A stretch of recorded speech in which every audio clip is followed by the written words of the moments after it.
Yeah, and so now, by joining forces with UGC, they are not just buying into a chain of multiplexes.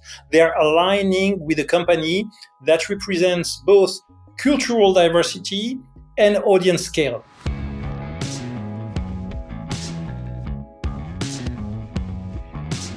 This is the Box Office Podcast. I'm Daniel Loria, the editorial director of Boxoffice Pro, the pulse of theatrical exhibition. And in this week's episode, we're interviewing Julien Marcel, the CEO of Cine Group and the publisher of our sister publication, Boxoffice Pro France, as he will go into the acquisition of French cinema circuit UGC by no other than Canal Plus, one of the country's largest media companies out in France. A merger of interests, we can call it. We'll be hearing a lot more on that story in the second half of this episode, brought to you by, once again, from Boost by Box Office. But let's kick things off the way we usually do, because we've got some movies to go over. We've got fantastic box office results to recap. And we're also going to be previewing what we expect to be another big September weekend at the box office. Joining us here in the panel today, Rebecca Pahle and Chad Kennerk from Boxoffice Pro. Let's start with Chad this week. Did you catch anything, or did you take a much-needed break from movie going? Because you're outpacing everyone on this podcast this year. I saw Conjuring last Rites, and I saw Downton Abbey, the grand finale, which is coming out this weekend. Had you seen the previous Conjurings and Downtons, or were these? Yeah, are you caught up with these things? Because it's a lot of movies you got to come into it with. It is. It's a commitment, but I was caught up for everything. So I knew who was who. And The Conjuring, it feels a little more dutiful than daring, I would say. It's a very proven financial formula, as we saw this weekend at the box office, but always anchored by Vera Farmiga and Patrick Wilson. Strong performances. And after, 12 years and 9 movies, I think audiences know what to expect when they're going to see a Conjuring movie. They take risks on the spin-offs, having them be period films or doing something, kind of mixing it up a little bit. But yeah, the main franchise, from what I've seen, tends to follow the formula, but it's a formula that works. So. Yeah. Does it deliver, Chad, as a moviegoer? Did it do what you needed it to do? As a last chapter, I think it's a fitting finale for them. There's some cameos in there from the other films. The thing that I actually appreciated the most, and it's an ongoing tradition where they have actual archival photos and footage of the Warrens' archives across the credits. At the very end, there's a little tag scene kind of image where they explain the origin of why this series is called The Conjuring. Oh, so that was interesting, kind of tied in. All out for fans. And talking about fan engagement, what's up with the latest Downton Abbey? Is it really over? Is it now up to modern day? Do they go through COVID? What's going on? Are they going into World War II? Because I know it started right after the Titanic sunk, because that was the big event that started the series. Yes, so they are transitioning from the 20s into 1930. That is where we find the Crawleys, and I think it's a grand finale. It delivered. I thought it was great. In terms of the theatrical trilogy, I think for me it was definitely my favorite of the 3. It's cozy and just a joy to watch. Good. That's always good to hear that these movies are delivering for fans. And Rebecca, you and I both caught up with Caught Stealing. You liked it a lot more than I did, however. I liked it in the moment that I did, having sat with it for a few days.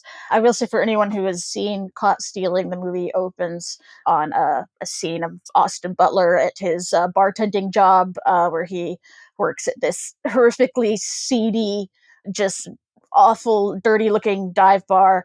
And actually, Eric and I recognized it as the bar in Lower East Side where we had our first date. And we could even see the exact booth where we sat. Oh, it's a special place. It's a very special place. That's very sweet. Rebecca is referring to the Double Down Saloon. I think it's on First and A. I'm not exactly sure. Anyway, it's right above Houston. I lived in Alphabet City for many years here in New York City. I think it needed to be a little zippier for me. It needed to be a little bit, tighter pacing, a little bit more fun. But we saw it on Thursday. It was a mostly full screening at the AMC in Times Square. And you could tell from the audience that people were recognizing things, or oh, that's a cameo from this Mets player, and this is so it was the best environment I think in which to see it, and it's not something that that era is catnip. I really liked seeing Flushing Meadows Park. It was very much more downbeat, and not than I was expecting. Not what the trailer was presenting. No, actually, Chad warned us. He said it was a lot more violent than you thought coming into it. Yeah. I almost took my wife to go see it, but after that warning you told me about, violent, Darren Aronofsky, I know what that looks like, especially in a New York City set film. So I was smart enough not to bring my wife, and I think that's probably worked against the film a little bit. The violence is just a little bit too alienating, especially for the film itself. But like you, Rebecca, I absolutely love the period touches that it had. A lot of great locales down in Alphabet City in the Lower East Side. Not only the Double Down Saloon where you had your first date, but a number of other locations that I think anyone familiar with the city or that time era would be very fond of revisiting in the film. Ultimately, I felt Aronofsky was trying to rekindle the magic of Scorsese's After Hours, maybe rekindle some of the manic energy of Nora at some points from Sean Baker. I also felt maybe a little bit of an ambition to connect with some of that Safdie's grittiness that they've been able to do in both Heaven Knows What and Good Time, also set in Queens for a good portion of it. Big Lebowski sort of features a little bit in there, but all of those films felt like ambitions or reference points that caught stealing. You know, a movie doesn't connect when it reminds you of multiple better movies like it. But we are discussing, to open up this podcast, the number one movie both in North America and worldwide, The Conjuring, Last Rites from Warner Brothers, surprising everybody with an $84 million domestic opening weekend and a $194 million global debut, which makes it the biggest industry horror opener of all time, surpassing Warner Brothers' own It Chapter 2, a fantastic bit of news for the global box office. And boy, guys, we really needed this after a very slow month of August. We had predicted we were about to see the best weekend since Weapons opened. Turns out it did almost twice as much as Weapons did, and it's the biggest domestic weekend in terms of a new opener since Fantastic Four. This has to be seen as one of the biggest overperforming opening weekends of all year. Number of records here. Chad, what were the top overseas markets for this title? Mexico coming in at 13.3 million, followed by the UK at 9.1, Brazil 7.8, India 6.9, and Germany rounding that out at 5.6 million. Really, really strong numbers there internationally. Domestically, we saw a 39% market share for premium auditoriums. And in terms of demographics, a 51% female skewing demographic split, which is a nice surprise. But every time you have a balanced male to female split here, it means that this is a solid date movie. The couples are going out to see a movie like this. That's what we like to see. And I can't forget here the ethnic makeup of the moviegoers. Nearly half of the moviegoers on opening weekend for The Conjuring Last Rites were either Hispanic or African American. Hispanic audiences over-indexing with 38% of the market share on opening weekend, while African American audiences bringing in 11% of tickets sold on opening weekend. That's really the magic formula here, guys. You need to be able to target a diverse array of moviegoers to create a tentpole these days. And we also see that reflected in the top DMAs here, Rebecca, because one of the major circuits around the country named this as one of their best opening weekends for a horror movie of all time. Yeah, so we're talking about Cinemark, which operates here in the United States as well as in South and Central America. In the latter, in their South and Central American theaters, this Conjuring Last Rites gave the chain its highest advanced sales for any film of the genre, and it was their highest opening weekend for attendance for a horror film. And it was the second biggest domestic horror film opening of the weekend of all time on the United States side of the circuit. Those records, in turn, driving concessions records. One of the biggest concessions weekend of all time for a horror movie for this chain. People were talking about it like when I was going out to the dog park. Like it was something that people were like, they knew that it was coming out, knew that it was happening.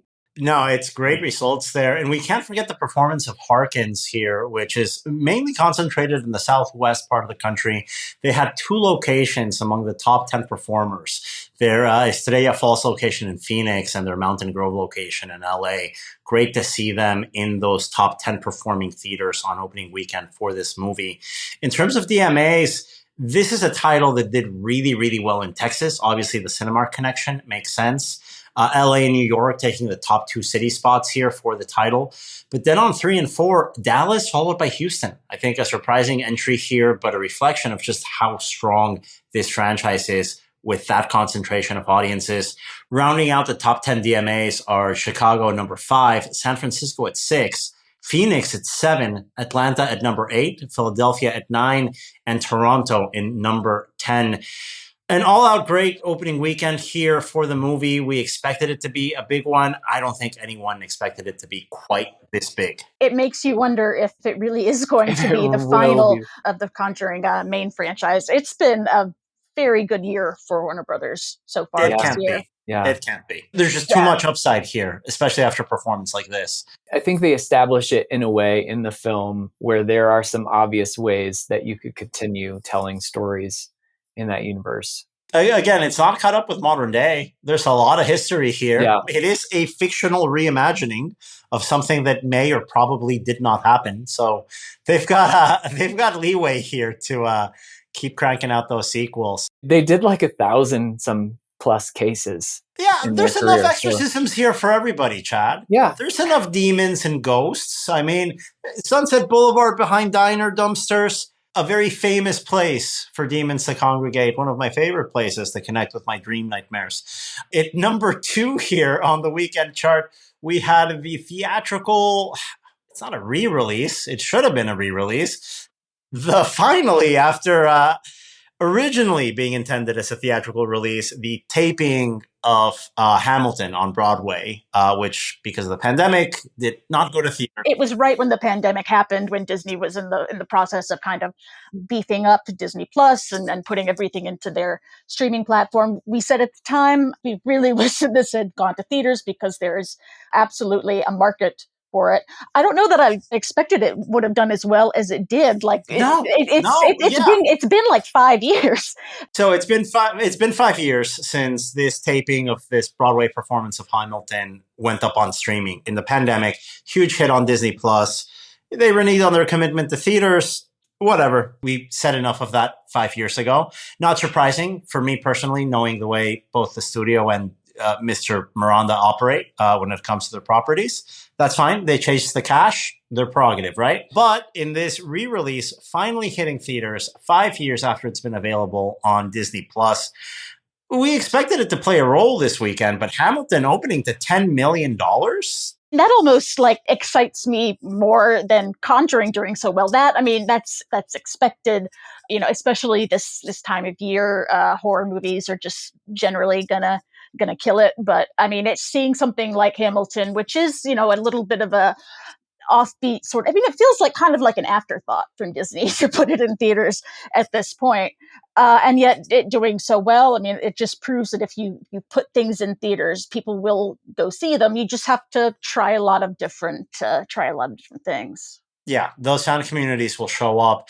I don't know, guys. I'm still waiting for the world to acknowledge that Hamilton as a property is a cultural abomination. I think the definition of what kids today call cringe, there's something deeply embarrassing about Hamilton. Like a high school history teacher, like I'm going to teach you about history through yikes, through Shakespeare. It didn't was work well for me. constructed. It's fine. Well, folks really do respond to that property. People are going to catch up to this. Just wait for it. Hamilton is going to be looked at in a different light come 15, 20 years. I think I agree with you. I think that's already starting. And I think we're going to see the fortunes come around on, what was the Spider-Man? Turn off the dark, hold off the dark. Wait a minute. Yeah. Hold on. I saw that on Broadway. That's got to come around. That was an infamous mess, right? Dude, I saw it in previews. I saw it before they retooled it, before Julie Taymor got fired. I saw the entire 4.5-hour mess that was Spider-Man Turn Off the Dark with a U2 soundtrack. Didn't somebody fall on the one you... There were lots of injuries on that show. And that's a $10 million debut, a big overperformance for Hamilton in its long-awaited theatrical release. And now going into next weekend, guys, we have a lot to look forward to because we are on the verge of seeing the best opening weekend of all time for an anime title in North America, with the release of Demon Slayer Infinity Castle, which is now poised to become the biggest Sony movie of the year. It might even get that by the end of opening weekend, guys. The bar is that low for Sony in 2025. We're currently expecting a $60 to $75 million opening weekend range. That means we're expecting it to fall between 60 and 70, but there is potential for it to have a higher ceiling than we're anticipating. We've never seen an anime movie pre-sell like this ever before, and this will easily end up being the top performing anime movie of all time at the domestic box office. Overseas, this movie's already killing it. And in second place, we do expect The Conjuring Last Rites to post a decent hold and come in around the high 30s, low 40s for its second weekend. And on third place, we are expecting Downton Abbey, the grand finale, to come in third with an opening weekend range between $20 and $25 million. One more wide opener here that we're not discussing, but will have a modest opening weekend, is The Long Walk from Lionsgate, currently tracking between 10 to 15 million. But watch out for the second and third weekend on that title. I am reading some very positive reviews on it and some strong audience sentiment based on early screenings. Yeah, that's one that I really have not seen a lot being done for that one in terms of marketing. Maybe it's just a function of where my attention is in the media landscape, but that's definitely one that's on my list to check out. That and Running Man. I got to see the Bachman adaptations this year. A lot of Stephen King action this year, which is good. Yep. We always enjoy his adaptations at the box office. Last weekend came in with $122 million across the entirety of the market. It's the best performance we've seen at the box office since that August 8th frame when Weapons opened up in first place.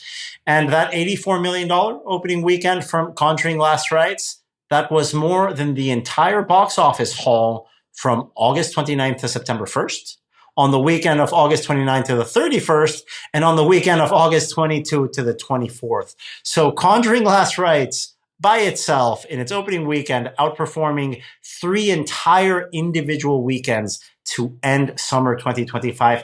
That's how badly we needed this movie, guys. And thank goodness. Goodbye, August. Good riddance to August. Guys. And it sets the stage for Demon Slayer to really take off in its opening weekend this Friday. Now, we do have to say that's not the only major anime title that Sony is gearing up to release this year, with the studio also releasing Chainsaw Man in a new release date. Rebecca, this has shifted slightly from its original. Yeah. It's shifted from October 29th of this year to October 24th. So not even a week, definitely not a big shift. But I think in the aftermath of the latest Demon Slayer doing so well, I think a lot of people are going to be curious about Chainsaw Man or going to be looking it up. I mean, it's one that, as someone who is not super familiar with anime, Chainsaw Man is something that I know of, which means that it's insanely popular if I know of it. I know the dude has a chainsaw for a head, which is pretty cool.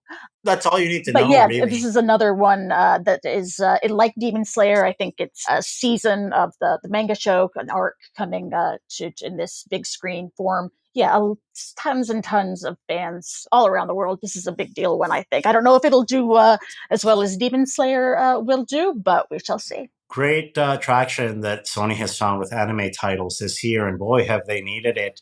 Elsewhere on the release calendar, another slight shift in release dates, this time from Paul Feige's The Housemaid, originally scheduled to come out on Christmas Day, now coming out a little bit earlier on December 19th. And looking further down the schedule, Chad, a new release date for Paw Patrol, the Dino movie from Paramount in 2026. That was previously on July 24th, 2026. That's moving to August 14th, 2026. So another slight shift here on the calendar as we go deeper into the latest changes announced for the release slate in 2026 and 2027. We've got some slightly bigger headlines. Let's start here with a disappointing part of the news.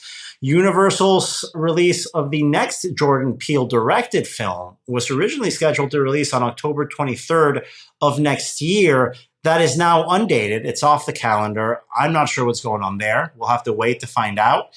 But we do have some announcements here that is going to temper that bad news. Rebecca, there is a Superman sequel coming out in 2027. Man of Tomorrow opting for the incredibly ambitious, incredibly big summer popcorn movie release date of July 9th, 2027, where it will be up against A Quiet Place Part 3.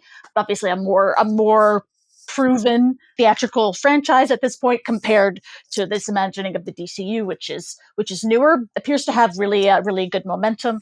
We'll see. I mean, in between now and then, there are other entries in that DC franchise coming along. There's the Supergirl movie that was teased in the most recent Superman movie. So yeah, definitely Battle of the Tentpoles coming out in early July 27. And the summer of 2027 is really looking very attractive right now, with Disney announcing a new movie from beloved children's character Bluey the movie, scheduled to open wide on August 6, 2027. And let me just read you guys the release calendar that we have for those summer months in 2027, so we get excited. May 7th, I know, not technically summer, but still, let's get excited here. We have The Legend of Zelda in 2027. Let's go to the end of the month, right? The traditional start of the summer, end of May weekend. That's going to be Star Wars Starfighter. I think that's going to be a very attractive title here for theaters. On June 25th of 2027, we finally get to watch Spider-Man Beyond the Spider-Verse. We're all excited for that. A week after that, Shrek 5. Originally a holiday release in 2026, gets pushed to that summer. You just mentioned it, Rebecca. On July 9th, it's the showdown. You go to see Quiet Place Part 3, or do you go see Man of Tomorrow? I think there's going to be a lot of double features that weekend for folks seeing both. I think there's going to be a lot of holdover traffic maybe for Shrek 5. I think that Legends and Zelda definitely picking up the nostalgia vibe to very loved franchises. Yeah, it's going to be a big summer. And then to finish up the summer, the movie coming out in that first week of August slot, instead of having Weapons carry the whole month of August like we had this summer, which we all loved. We all adored Weapons. It's a lot to ask of any movie. It just punches above its weight. Especially an R-rated horror movie. Come on, that's way too much to ask of that. At the very least, Bluey the movie is going to be able to carry over all that August slush at the end of the summer when we get to 2027. That movie opening on August 6th. A stacked slate that summer, just 2 years from now. I'm really excited for it. And, 2026 is looking a lot like 25 for me once I look at that calendar. But 27, there's a lot to look forward to just looking at the release calendar right now. And that wraps up the news segment this week. Coming up after the break is my interview with Julien Marcel, the CEO of Cine Group and the publisher of our sister publication, Boxoffice Pro France, going over the latest M&A moves in the global exhibition market, with UGC, one of the largest circuits in France, going to be acquired by Canal+, a television and home entertainment distribution platform. That's coming up after a message from our sponsor. Imagine a world where your cinema's digital experience is as unforgettable as the movies you show. At Box Office, we strive to make that world a reality. We offer innovative solutions like custom-built websites, mobile apps, and user-friendly ticketing pages, crafted to meet the unique needs of cinemas. It's all about enhancing customer loyalty and making booking a breeze. Take your cinema's online experience to the next level with Boost. Contact us today at sales@boxoffice.com to learn more.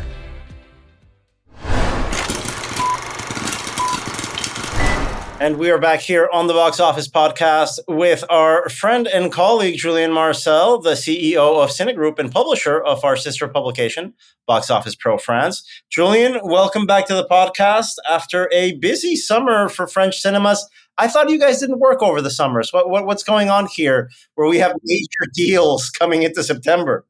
Very good to be back with the Box Office Podcast. Thanks for having me. Indeed, we tend to not work too much during the summer, but apparently some people worked really hard in August because we got a major announcement on September 2nd in France with one of the top French circuits, UGC, announcing exclusive talks with Canal Plus, the French media group, to acquire 34%. So Canal Plus would acquire 34% of UGC with the option to take full control by 2028. So it's needless to say, it's a major move for the French industry. Well, let's talk about some of the players involved. Let's start with UGC, which is one of the largest exhibition circuits in France. What role does UGC play in the French market? Actually, Daniel, UGC is much more than a theater chain. It's one of the most important players in French cinema, both in exhibition and in distribution. On the exhibition side, they operate 55 theaters, 48 in France, 7 in Belgium, including UGC Ciné-Cité des Halles in Paris, which is actually considered to be the busiest cinema in the world. About 25 years ago, UGC were the one who pioneered the unlimited subscription pass, which has since been copied worldwide. And their real signature is programming diversity, offering blockbuster, of course, but French films, art house cinema, all under one roof. And on the distribution and production side, UGC has built an emblematic catalogue of French films, everything from Amélie to the French comedy Qu'est-ce qu'on a fait au bon Dieu. They have also supported TV series that have found international audiences, like HPI, which is a very popular series in France. So when we talk about UGC, we're not just talking about theaters. We are talking about a company with a creative pipeline, a cultural footprint that's really unique in the French landscape. And talking about that French landscape, the other player in this deal is Canal Plus. For some of our listeners who might not be familiar with Canal Plus, this was originally a pay TV company. Saying HBO as a comparison isn't really a fit because Canal Plus plays a much bigger role than HBO does in the US. There's no real comparison here. It is a behemoth of the cable industry, but can you give us some background of Canal Plus and what its own role in the French media ecosystem is? So this potential acquisition is all about integration across the value chain. Canal Plus today is far more than pay TV, indeed. With Studio Canal, they are Europe's leading studio, producing and distributing hundreds of films and series every year, including Paddington or some major franchise like this one. They also manage one of the biggest film catalogs in the world. By taking a stake in UGC, they're connecting production and distribution directly to exhibition, which might sound surprising in the US context, although we got some recent examples with Sony. So that creates a continuous chain from financing, because Canal Plus is the largest financing source for French cinema. So from financing to making the content, to distributing it, to showcasing it on the big screen, and finally to monetizing it on streaming. So strategically, it positions Canal Plus not just as a media platform, but as a fully integrated cinema group. And let's just remember that Canal Plus was listed just a few months ago as a standalone company on the London stock market following the Vivendi split that was organized. And this is interesting in the sense that Canal Plus is coming in and really establishing itself across all distribution platforms, television, distribution, and now cinema. And behind the scenes of all this, Canal Plus is also very much involved in determining the new theatrical exclusivity window in France, something that happened, in the last 2 years. How does this play into the whole strategy of the acquisition? Indeed, it's a very specific situation.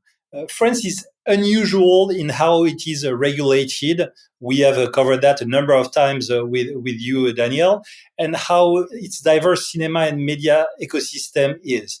The so-called chronologie des médias, so the release windows, is a uniquely French framework that dictates when films can move from theaters to pay TV and to streaming. And Canal Plus has fought really hard in this area for the past 40 years, specifically in the past 5 years. And in 2021, it won the rights to broadcast some movies 6 months after the theatrical release, which is the shortest that exists in France, with 9 months of exclusivity.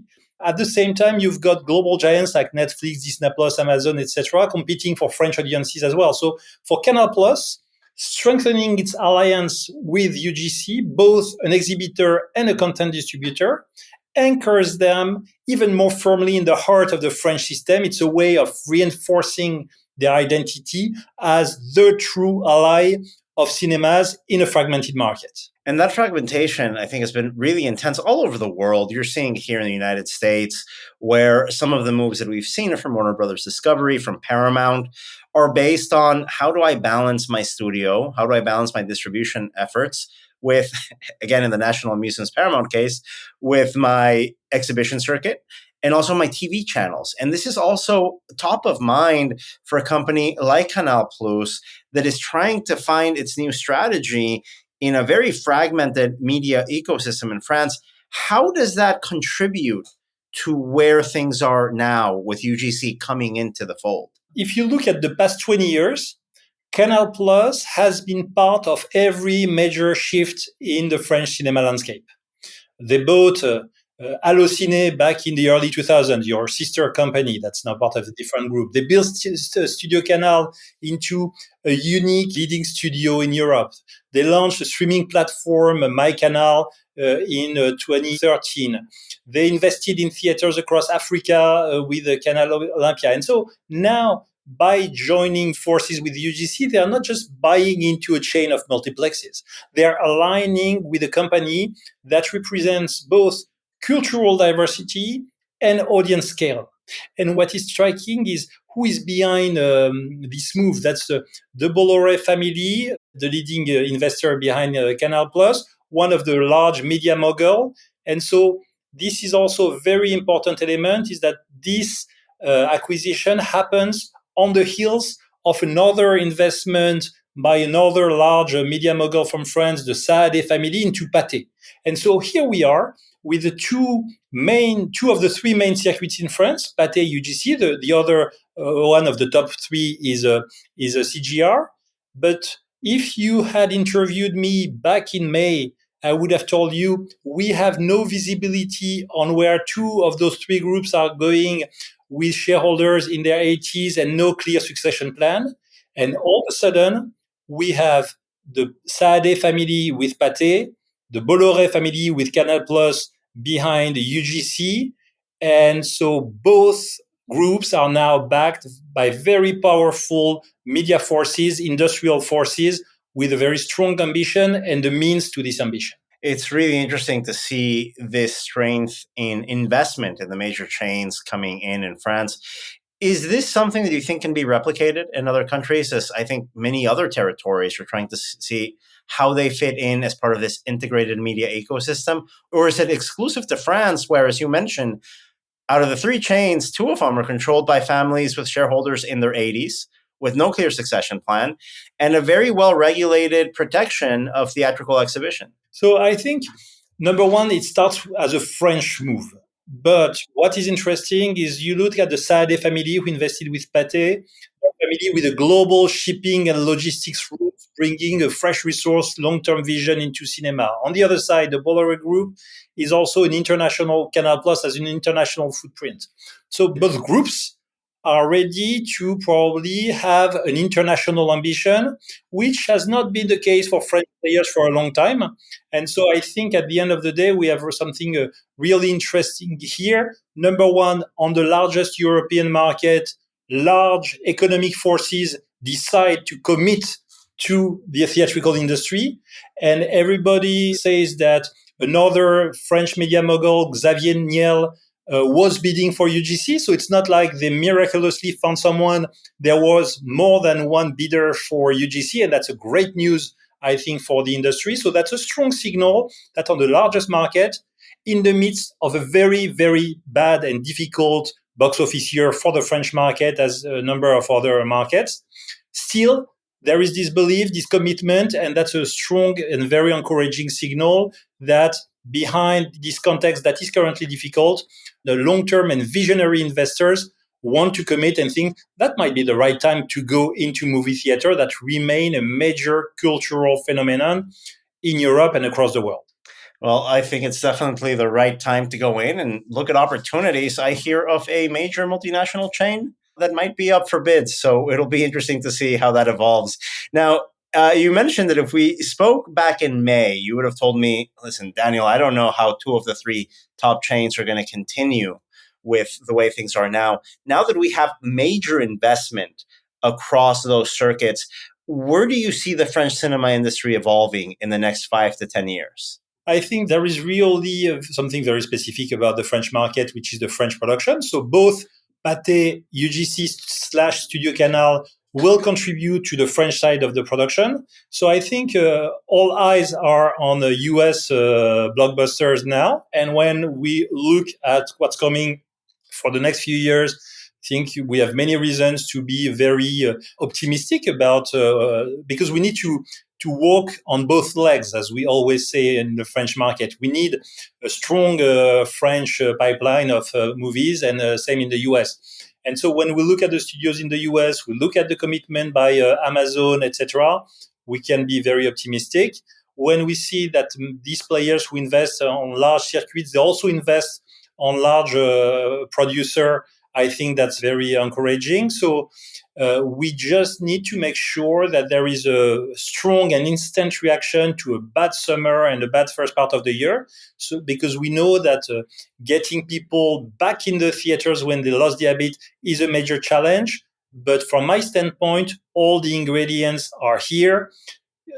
Strong capital to invest in upgrading, maintaining the premium nature of the cinema experience, strong pipeline on both sides. And last but not least, we'll need to continue to innovate on formats, on cinemas. And when I look at the next few weeks in France, we'll see a major, small but very well-known cinema reopening in the Champs-Élysées, the Lincoln movie theater from our friends from the Mail family. That's going to be a very innovative boutique cinema type on the French market, kind of first of its own. So I'm very excited about the intensity that I see and the activity, while at the same time, we need to recognize that a few weeks down the road, when all the French exhibitors and distributors gather in Deauville for the annual French Cinema Convention, there will certainly be a lot of discussions on how to go through a very, very difficult year. There are economic challenges, so let's not underestimate that. But I think these major investments in exhibition come at the perfect time when people could start being very worried. While I think with the visibility we get with this investment, we can be realistic about the challenges, but very optimistic about the perspectives. Great timing for this deal to come through right before the French exhibitor convention up in northern France. Julien, thank you so much for joining us. Thanks for having us. And that was Julien Marcel, CEO of Cine Group and publisher of Boxoffice Pro France, our sister publication. Earlier, you heard from my colleagues, Pahle and Chad Kennerk. And on behalf of all of us and myself, Daniel Loria, we'd like to thank you for listening to the Boxoffice Podcast. New episodes come out every Thursday. Thanks for listening to us, and we will talk to you again next week.